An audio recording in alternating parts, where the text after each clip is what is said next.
Ngenyesha. Swara. Ibi mazanga ngaru mari pikwa kwa mana wewe. Maini.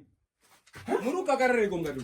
Ndaenda kase mazanda ematoki umwe amuchinaba. No murureketa matoki. Ai waka ndikudaidzira uri kuite basa rekuba ubikira kumombe iyo. Ndakamutorera karekara kuti mukoma nonga aende ku college. Mazwa. Ngaende ku school ai. Nditsotsonyese apa mazaya acho akatotengwa niyo dzakatengwa ndakatengwa. Mwana ngaende ku school afundiswe basa remaoko. Mazvizwa. Amuse kune Desmond Fresh products vocational training center. Wakazi wakaberekeswa mhepo. Ani? Wakazi wakaberekeswa mhepo. Mhepo yebani? Kusaenda ku school ku imhepo. Ndo zvinomufonyere pfungwa izvo. Unofake BP neyo. Wazizwa. BP ne sugar zvichakwira kudai. Ngenyaya yemwana uyu. Basi building iriyo. Ndakatoizwa chizazi. Kune building.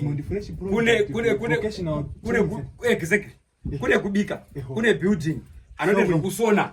Zvese hakuna chisiyoba. Inoko une mamasoro akayaka ndakarekera muendesa ngechekuti ndinotanga tarima apa chirozhi icho topedza uchizoenda.